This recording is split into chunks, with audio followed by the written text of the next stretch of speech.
What's going on, people? Welcome to the opposition preview. We've got Ipswich coming up, and I'm joined by Rich from the Suffolk Crunch to get all the insights ahead of the game. As always, make sure to check out Rich's channel. The link will be in the description down below, as well as dropping a like and subscribing. If you are new here, every bit of like and subscription helps us massively. So really thank you to you all that's already done that.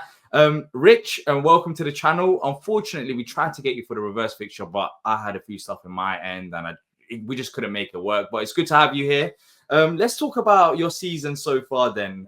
Ipswich, of course, got promoted this season. You've got some exciting players. I think those who have watched Ipswich, there's been a few players that's kind of stood out. But as an Ipswich fan, how's it like coming back to the Premier League? Has it been enjoyable, frustrating? How have you been feeling? I'd say it's a bit of a mixture. Thanks for having us on. Really appreciate it, mate. I think it's been a bit of a mixture. If you look at the season overall and we're sitting in the bottom three, it's probably where I thought we'd be. I thought coming up, obviously, with back-to-back promotions, it was going to be really, really tough. Signed a lot of players, young players from the Championship. That's sort of the way that we want to go. Probably some of them at the minute are not quite ready for the Premier League. But I think they're going to be better for the experience, whatever happens if we stay up or we go down, and then hopefully moving forward. But yeah, it's been tough. We probably should have had I know football's it's all about results, D, but I think we probably should have another 5 or 6 points on the board, because there's been games where we've been leading, we've let in late goals, we've made a lot of errors. But I think it's a learning curve for, I think, supporters, manager, players, because 2 years ago we're playing teams like Morecambe and Accrington and Stanley, and we've moved so quickly, and probably that's a little bit to our detriment, if I'm being honest. As a football club, obviously you want to get to the Premier League, but you want to be prepared and ready for when you do get there. And we probably weren't ready with back-to-back promotions, because it was all about getting out of League One, which we took 4 years of getting out of it. And for me, getting back to the Championship is where I think we probably should be as a football club. We should be top-end Championship, challenging in and around the playoffs. So to go back-to-back was absolutely brilliant. And whatever happens this season, you'll never take away them 2 seasons, because it's absolutely fantastic. We were scored nearly 200 goals over 2 seasons, got nearly 200 points. And it probably has been a wake-up call for probably some supporters this season, where the last 2 years we're used to winning every week, whereas this season we've won 3 games in 27. So yeah, it's a learning curve, but we're still in there. We've still got half a chance of staying up. I know we're 5 points behind Wolves. If you look at the goal difference, that's probably worth another point. We've still got to play them. We've still got to play Leicester. So we need a result. We really need a result on Saturday to give us a bit of a boost, and obviously get back into, if we could win, and I think Wolves are playing Everton, if we could cut that gap to 2 points, I think you're in with a chance. But at the minute, 5 points with 11 games to go, it'll be a big ask to stay in the league, mate. It would be, but from what I've seen so far, of course, you watch, you follow them week in, week out, so you know better than me. But there's been games where you're watching Ipswich play and you're like, they're actually playing very good, football. They're well coached. They've got some decent players. And there's games where, maybe the experience is lacking. Do you think it comes down to experience, maybe? Because you did mention how you've got, young players, players maybe for the Championship. Do you think it just comes down to that? Or is McKenna learning on the job as well? Because he's a highly rated coach. He's been linked with a few Premier League clubs. If you combine everything together, it just seems like, for me, from the outside looking in, experience is a major factor around it, rather than maybe quality does play a part as well, because there are, teams, even likes of Palace, for example, having the likes of Adam Wharton or Eze, and you have Wolves with like Cunha, but you lot have, for example, Delac, who's a very good player that will play for a lot of big clubs. So what do you think it comes down to? What's the main core? I think it's probably a mixture of what you said there, a little bit of experience, a little bit of know-how. There'll be games like, obviously, we got to draw away against Villa, 2 games back with 10 men. Excellent result. Then we've got Spurs at home and you've got Man United away. And for me, I thought, right, you're playing a Tottenham team who are beatable, and then probably one of the worst Man United teams that I've seen in my lifetime. And we went into them games. We played really well against Tottenham for 20 minutes. But I think this is a case of, when you're in this league, when you get a chance, you've got to take it. You've got to be clinical. We could have been 3-0 up after about 7 minutes against Tottenham. We didn't score. And then you sit there as a fan, and I've been going for years. And I think you know what happens next. We made 2 mistakes. We're 2-0 down after 25 minutes when we played quite well and we're in the game. Whereas when we went to Man United away, some of our fans will say, we've not had a lot of luck this season. Man United handed us 2 goals, 2 goalkeeping errors from Onana. They had a player sent off and we're 2-2 at half time. And I'm thinking, right, this is our best opportunity for me to see Town beat Man United at Old Trafford. And the second half was probably one of the most disappointing halves of football, of the season, because we played really, really slowly. We played in front of United. We didn't get round the sides of them. And for them, maybe in the game, it was probably one of the worst things that happened for us. And we see this in League One and in the Championship. When we played against 10 men and you have a low block, we find it difficult to break a team down like that. And then, obviously, we gave 3 goals away from set pieces, which was really, really poor when we'd only given 3 away all season. So it was disappointing. But I think it is probably a lack of a little bit of experience. And the higher you go up in the chain, it's a case of you get a chance, you have to put it away, but then you have to be solid at the other end. And then we make a few errors. And most of the times in the Premier League, if you give a team a sniff of scoring a goal, it's gonna end in your net. And that's probably a case of we probably haven't scored enough goals and we've conceded some probably really soft goals. And I don't think overall we've been really that terrible, but it's probably, like I said there, it's probably when 2 years ago you're playing the likes of Accrington and Forest Green, and now you're playing the likes of Spurs and Man United and all the big boys, and it's a bit of a killer. And it is a little bit, it does grind you down a little bit when you think, you go away from a game when we played Spurs a couple of weeks ago, and if you hadn't watched that game and you look at your paper on a Sunday, you'll see, Tottenham won 4-1. And most people would say, well, look, Ipswich got another hide in there. And it wasn't a true reflection of the game. Okay. But you just have to be ruthless. And I think we've kept 2 clean sheets all season. And there's another thing. If you can't keep clean sheets, you're going to struggle whatever level you play at. Yeah. For example, I didn't watch the Tottenham game, but I did look at the scoreline, and I was a bit surprised because I did think going into that game that Ipswich would have something for Spurs, how they're playing. But as you mentioned, for example, someone like me, I'm not going to lie and say I did watch the game. When I looked at the scoreline, I was surprised. But then the fact that you mentioned that you had those 3 chances and you could have been maybe like 2-3 goals at the start of the game, it kind of doesn't also shock me as well, because it feels like it's been that kind of season. But the positive is, from a Palace perspective, is regardless of what happens, I feel like you've got good fundamentals at your football club. You've got good young players, for example, if the worst was to happen, if he was to go down, that would do well in the Championship, that you would challenge once again to come to the Premier League, and you be getting parachute payments as well. But if you stayed up, McKenna's still there. Are you worried about McKenna potentially leaving if he did get relegated? So obviously there was a lot of chat around in the summer about him. There was Brighton, Chelsea, Man United were after him, and he obviously stayed. Whereas I think now a lot of it would depend on what jobs are available at clubs. I look at the Premier League. Is there going to be a lot of teams without a manager? You could look at maybe a Bournemouth or a Brentford. If their managers went to higher up, they might look at McKenna. But I don't think it's a case of like you get Vincent Kompany when he went to Bayern Munich. But I think Vincent Kompany comes with a lot of sort of the career that he'd had and the stature in the game that he'd had. So he's a big name. Whereas McKenna, he was obviously at Spurs and United, and he was at United under Solskjaer and Mourinho. He's still learning. I think he could probably do with another season in the Championship. And if he got another, if this is saying if we do go down, I'm not saying we're going to go down, but it's probably looking likely. If he could get another promotion on his CV, and take a team back. But it's very, very hard for a young coach. And look, we've spent 130 million, which for us is, we spent years in the Championship just floating around under the previous owner, free transfers and loans, and got going nowhere. And then obviously we had to take over from Game Changer, which has massively transformed the football club, on and off the pitch. And I don't think, for me personally, I don't think it would be a massive negative if we did get relegated, because, like I said, it might be a case of you've got here too soon.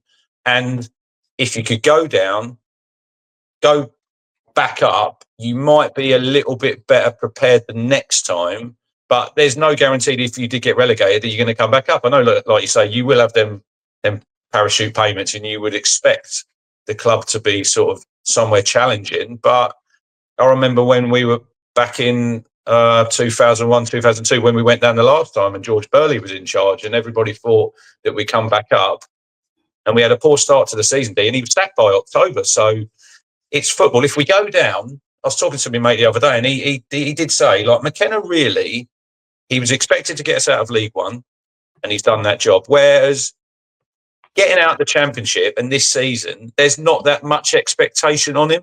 Whereas if we go down, then you've got that parachute payments, and people are going to expect a little bit more because it's football fans, isn't it? I mean, it's only natural. We'll all expect that to bounce back up, and there's a little bit more pressure, I think, on him next season if we are starting in the Championship, because you'll probably see in the summer, and the bookies will put their odds out, we'd probably be favourites to come straight back up, and that is a little bit more pressure on McKenna. But yeah, I don't see him going anywhere in the summer, if I'm being honest. I think he'll be at town next season, whatever division we're going to be in.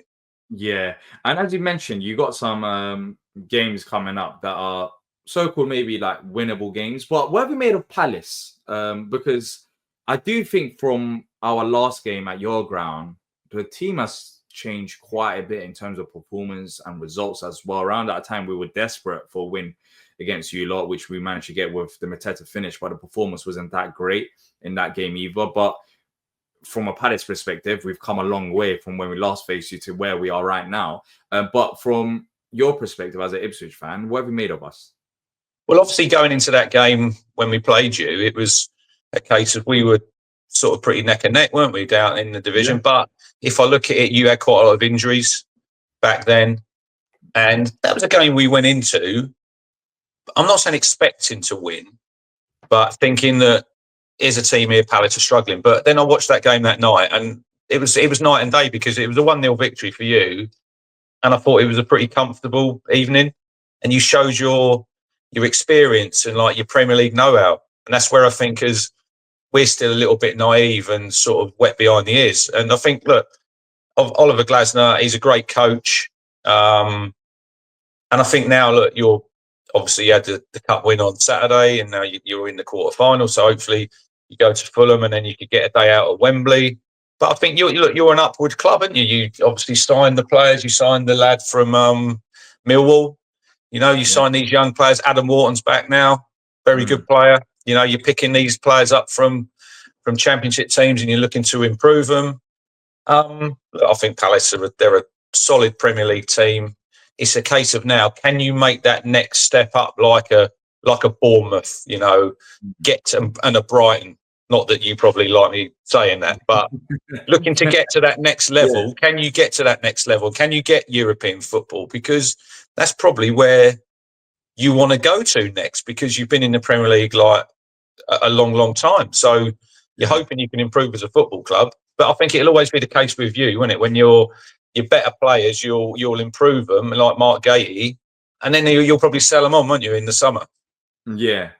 I think the key factor is Oliver Glasner right now, because, as you said, this game is significant for your team because of Ipswich and the points tally, 5 points behind Wolves. And by the way, that Cunha red card is massive. I think he'll miss the game against Ipswich as well. Well, he'd definitely have 3, because obviously the red card, but then he had the misdemeanor against us when I don't know if you see it, when he lost the plot at the end of the game, and he grabbed that security guy's glasses. So he's had a ban already. So it's looking like he might get 4 games. And I think the 4th game is when they play us. But I don't look at it. Look, I look at it as a boost. I do get that. But this is what I'm saying. We need to be putting our own house in order before we really say, oh, yeah, brilliant, Cunha's going to miss 4 games. It's no good if we don't get some results on the board really soon and cut that gap to, say, 2 points, because I think they play Everton, and then they play Southampton, I think, the next Saturday. Now, if I'm being a betting man, I think you put your house on them beating Southampton, wouldn't you? So it's a case of this is where we need to be getting some points ourselves and not really looking at Wolves at the minute.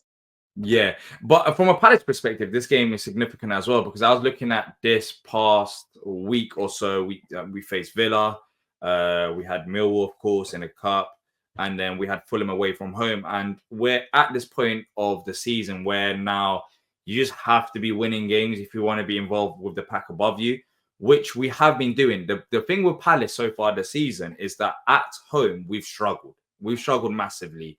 And we've got a few wins recently. But before the Fulham game, which was a away game, but just for reference, we faced Villa at home next. We only had 2 wins at home all season long. However, away from home, we were 4th in the form table. We will be Champions League club if we played every game away from home because we got a lot of points. And however, though, the good thing is from a Palace perspective is that going into this game, we've got that win against Millwall at home. We beat Villa at home 4-1 as well. So it seems like we're slowly turning the tide. And this is a game which I'm looking at as a Palace fan saying that we really need to win. If we do win, for example, and I know they're having great seasons, but would only be 3 points behind Villa and Fulham and 4 points behind Brighton and Bournemouth, which is not a lot, which, I mean, we catching up to the pack. Of course, the start of the season was bad. So, yeah, I think it's significant for both sides for different reasons. But in terms of players, who will Palace have to try and stop? I know about, I think those who don't watch Ipswich as much will know about the Delaps. But is there anyone else? Because you did mention at the start of the show, or before the show started, about potential injury crisis. Yeah, look, I think we had 2 of our defenders last night. They had to go off at half time. So they'll probably be Axel Tuanzebe, who'd probably normally plays sort of on the right side. So they're out. We had Sammy Smodics. He's been out for a few weeks. Connor Chaplin. They've had recurrences in training. I think altogether, we'll miss Hutchinson as well. Because he got crunched against Man United with the red card. So I think he's probably going to miss a couple of games.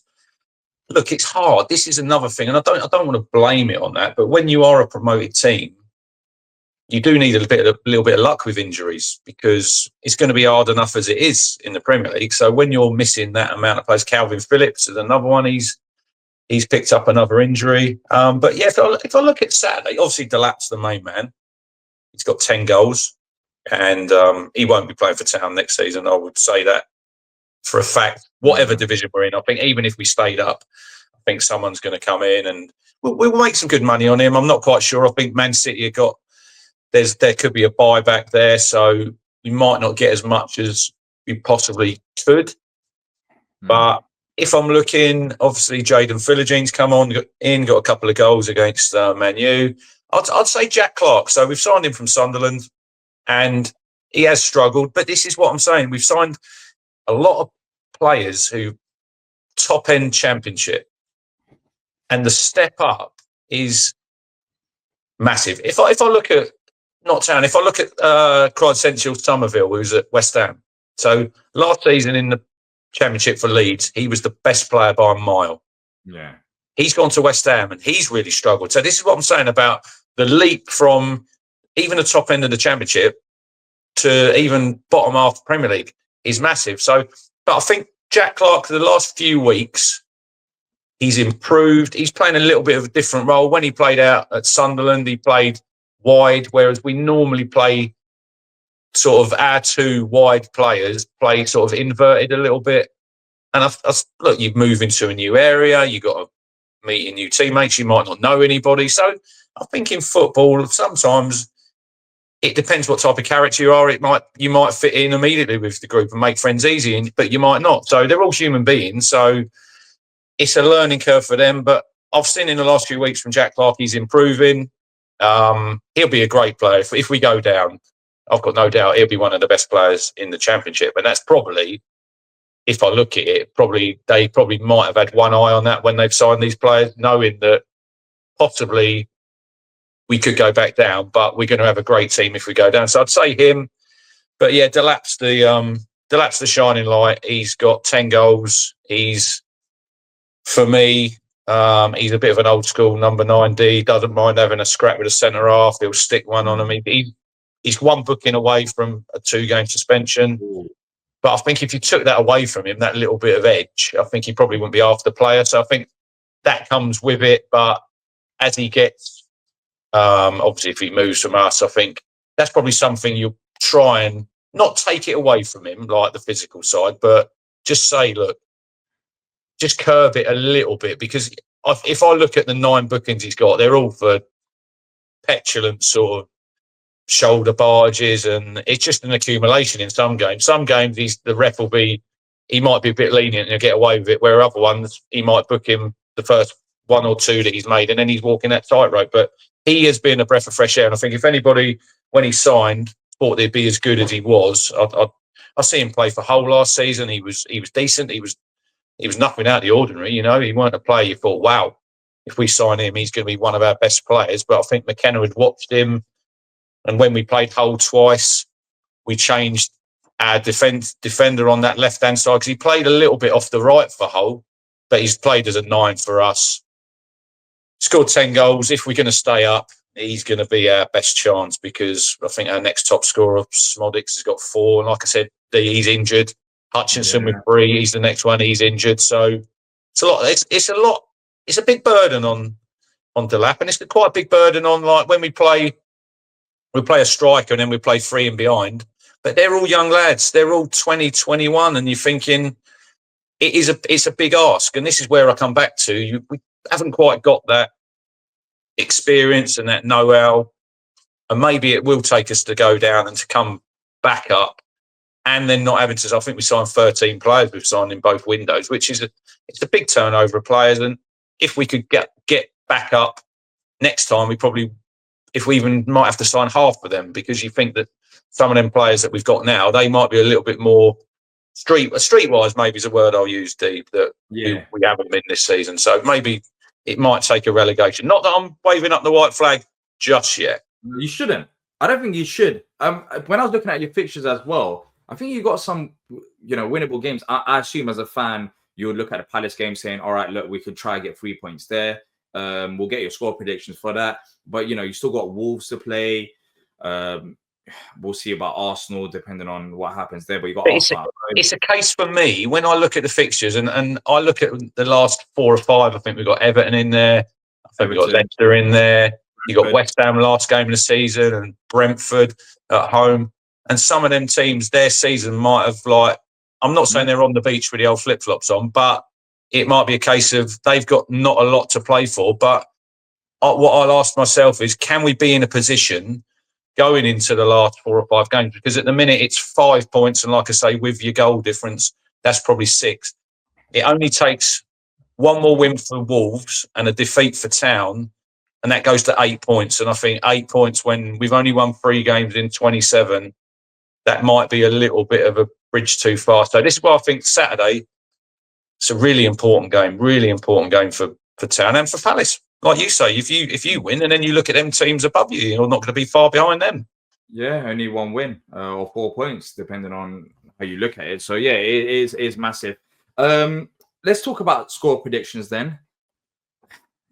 I was looking at Wolves' game whilst you were talking about your fixtures, and they've got. I mean, it could be season defining for them as well. The next 3 or 4, they got Everton, they got Southampton, they got West Ham, and then they got the Town. So yeah, it's gonna be interesting. In terms of Palace perspective, I do think Mateta being out injured is not going to help us. However, Nketiah scored in back-to-back games now for us, and scored very good goals. Just quickly, why has Nketiah struggled so much? I thought when you signed him, I thought he was a really good signing. The reason why I struggled is because he hasn't really had that many opportunities. When you look at the stats, it says Premier League appearances, but when you look at some of the minutes that he's had, he hasn't had that many minutes. He's had 10, 15, 20 minutes. And the reason for that is because Mateta has just been unreal for us. He's been unreal. His finishing, his hold-up play, everything's been unreal. However, Nketiah has been very patient. He's been patient. He's getting his opportunities now slowly. And with Mateta, by the way, it took about 2 years. I remember a time where Mateta didn't look like a footballer. He just didn't. He looked really bad. However, we were patient with him, and he improved over time. So with Nketiah, there's a few Palace fans that's already written him off, but for me, I haven't. I think he's a better backup option than Otten Edouard, who's now at Leicester, not having any game time. So he's hardly played for them. I think we were after Edouard in the summer. Yeah. He went there. He doesn't play for them. So yeah, it's an improvement there. And also, when Nketiah has come on, there's been a lot of times, even when he was starting at the start of the season, he hasn't been played up front, and it's not a number 10. So it's a combination of minutes, not getting that many opportunities, as well as playing out of position. But now, he's been coming off the bench and he's growing in confidence, which is good. But look, Nketiah's going to be starting up front and he's coming in fine form for this game. I think with the momentum that we got, with the wins that we got recently as well, I'm going to go for a 2-1 Palace win at home. It won't be easy, but with the injuries that you have, I think we've got enough in defense. We'll see with the lap. That'll be interesting. We play back three, of course. I think we've got enough to try and outscore you. But what do you think? Yeah, look, I think it's going to be I think the last time I went to Palace, when I think McCarthy was in charge, I think you beat us 5-0 that night. That was when Glenn Murray, I think he might have scored 3 penalties. He scored at least 2. That was when Mick had just come in and you were playing well. But look, I think it's going to be a really, really tough game. I think I'll take a point now. I know that's probably not going to help us a lot, because it's 3 points and wins that are going to move us closer to Wolves. But I think you have to be a little bit realistic, knowing with our injuries as well. I just hope, if we go off last night's performance away at Forest, and I thought we'd done really well and we defended really well, we need to defend properly. If we can defend properly, like we did last night, it gives you half a chance in the game. So off the back of that, I'm going to go for a 1-1. But I wouldn't be surprised if Palace win. I think it's a massive ask for us to go there and beat you. So I'm going to be a little bit sort of pessimistic. But if we could get a point and Everton can beat Wolves, because we are needing a little bit of help from other teams now because we're playing catch up. Yeah. But we do need to start with 11 games to go. We're probably going to have to win, I'd say, 5 games to give ourselves half a chance. And when I look at we've won 3 games in 27, that's a massive ask. But we just got to keep believing. It's a case of the performances haven't been that bad, but we haven't got the points probably that we might have deserved. But you can't keep saying that, because whatever happens at the end of the season, you'll look at that league table and you'll finish where you deserve to finish. And if it's the bottom 3 that go down that come up, I don't think that's great for the Premier League, if I'm honest. You need someone to break that cycle. And I look at the teams who are probably going to come up this season. Burnley, Sheffield United last time went straight back down. Leeds are probably the outlier. Maybe they've got a little bit of more.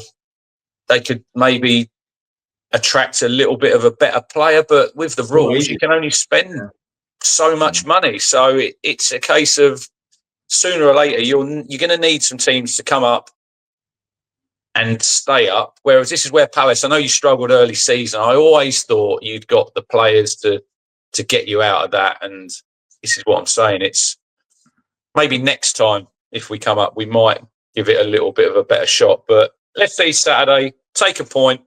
I'm enjoying. I look forward to coming to Sellers, proper football ground. Proper fans. I know the away end's probably. Has it had a lick of paint since we were last down there? Yeah, I mean the away end. when you talk to opposition fans, they don't really like it with the pillars blocking the view. I'm all right because I'm about 5 rows from the front because I've been there before, knowing that you don't want to be sitting further back and you might have an obstructed view in them seats. Yeah, but honestly, I do want Ipswich to stay up. I'm not even just saying that because you're here. I think it would be, as you said, it seems like whoever gets promoted, they eventually come down. Even Leeds, I think they stayed up for a season or 2, and then eventually went down. It is very hard. It is genuinely very hard. But yeah, it's pretty much, it comes down to Wolves. I think Everton is now, they're safe. Everything above Everton. But as you said, it's I didn't even realize it like that. When at the time of facing you, we were pretty much near enough similar points. Did you have 9 points? I think you had about 9 points when we played you before. That's crazy. Now we have 36 and we're only 6 behind Villa and Fulham and 7 behind Brighton. So it's been the turnaround for Palace, and let's see what happens. But hopefully you stay up. Hopefully we can speak to you next season as well. But I really appreciate you coming on the channel. All the best for the rest of the season, apart from Saturday. But yeah, genuinely, I do want you lot to stay up. Cheers, Dee. Thanks for having us on, and we might see you next season. If not, maybe the season after. Yeah, maybe if we get relegated or if you get promoted. Let's see. Let's see. Okay. All right, then. Take care. Thank you. Thank you.